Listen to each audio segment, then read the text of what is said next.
जब माहौल अराजक, आतंकवादी, जाहिलों ने अशांति का पैदा कर दिया, तब हजरत मोहम्मद साहब ने अमन शांति का पैगाम दिया। यह बता रहे हैं ख्यात लेखक विचारक पंडित सुरेंद्र कुमार शर्मा बाबूजी। उनके लेख की यह तीसरी किश्त हम प्रस्तुत कर रहे हैं, जो इस प्रकार है।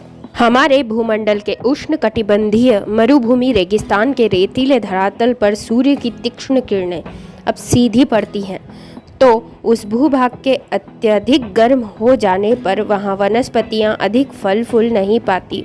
अतएव इस शुष्क, गर्म एवं रेतीले भूभाग के उस प्राचीन समय के निवासियों को प्रकृति के कोप का शिकार होना पड़ता था। रेगिस्तान में शाकाहार हेतु पर्याप्त वनस्पतियां और सर्वत्र पानी उपलब्ध न हो पाने के कारण यहाँ के निवासियों को मांसाहार करना उनकी नियति हो जाती थी। ये मानव पानी के चश्मे और उनके किनारों पर उगे खजूर वृक्ष फलों की तलाश में दर दर भटकने को मजबूर होकर अपने पालतू घोड़े, गधे, खच्चर, ऊंट, मुर्गे, बकरी, बकरे आदि पशुओं के साथ काफिलों में खाना बदोश जिंदगी जीने को बाध्य हो जाते थे। पानी के चश्मों के किनारे अपना पड़ाव डालकर कुछ विश्राम करके पुनः अपने काफिलों का कारवां आगे बढ़ाते हुए अन्य स्थानों पर पानी के चश्मों और खजूर की तलाश में निकल पड़ते थे। यह जीवन उनकी नियति बन गई थी। कभी कभी ये काफिले आपस में टकराकर एक दूसरे को लूटकर दूसरे काफिले के मर्दों को मारकर उनकी स्त्रियों, बच्चों और माल असबाब को अपने कब्जे में कर लिया करते थे। अभावों के जूझते, पानी और खाने की किल्लत को झेलते इन घुमंतु खाना बदोश जनजातियों को अपनी सभ्यता का विकास कर शिक्षित और सुसंस्कृत होने का अवसर ही नहीं मिल पाता था। मानवता के ऐसे संक्रमण काल में आज से लगभग 1400 वर्ष पूर्व उन अरब रेगिस्तान की बर्बर जुल्मों सितम ढाने वाली आबादी के बीच एक महामना बुद्धिमान शख्सियत ने आवाम की खुशहाली, अमन, शांति और तरक्की का रास्ता दिखाने हेतु मानव रूप में अवतार लिया। उन्होंने अपने उपदेशों को अल्लाह, परवरदिगार, निराकार ब्रह्म का पैगामे हुक्म बता के उस समय के अराजक, आतंकवादी, जाहिल ताकतों को शिष्ट आचरण और मर्यादित जीवन जीने का रास्ता बताया।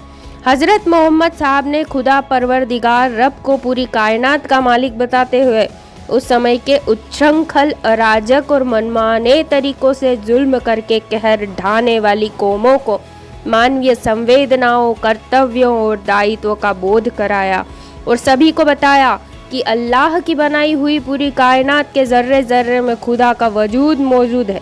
इसलिए सभी इंसान आपस में भाईचारे से रहे।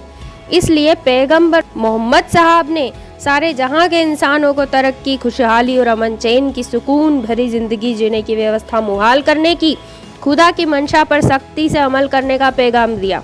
अल्लाह का ऐसा अमन, शांति और तरक्की भरा जीवन जीने का पैगाम अंबर से लाकर धरती पर आवाम को देने पर यह हजरत मोहम्मद पैगंबर मोहम्मद कहलाए। अपनी लिखी एक किताब कुरान में अल्लाह द्वारा दी गई नसीहतों पर अपना ईमान लाकर उस पर मुकम्मल यकीनी अमल करके उस अनुसार चलने वालों को मुसलमान नाम दिया। अर्थात अल्लाह की ताकीद की गई पाक किताब कुरान शरीफ में लिखी गई प्रत्येक आयत पर मुकम्मल ईमान लाकर जो इंसान उस अनुसार अपने जीवन को जिएगा उसे ही मुसलमान कहा जाएगा।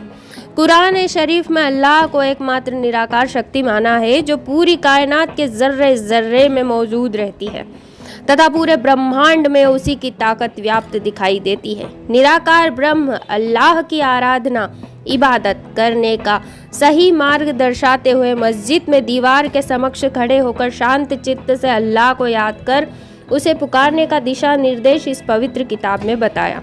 इन आखिरी पैगंबर हजरत मोहम्मद साहब ने अत्यंत प्राचीन काल से भटकती अरब रेगिस्तान की इन घुमंतु उच्छृंखल जनजातियों में जन जागृति द्वारा मानवों के अनियंत्रित चित्त में एक अल्लाह, निराकार ब्रह्म की चेतना जागृत कर उन्हें उस जगन्यंता पार ब्रह्म शक्ति अल्लाह पर ध्यान केंद्रित कर उन्हें उनके दिए निर्देश मानने वाला मुसलमान आस्तिक बनाकर अनुशासित और नियंत्रित किया। आस्तिक शब्द का अर्थ है उस निराकार किंतु जगत को प्रकट करके सबके पालन पोषण करने वाली पार ब्रह्म शक्ति के अस्तित्व को सत्य मानकर उसे हृदय से स्वीकार करना।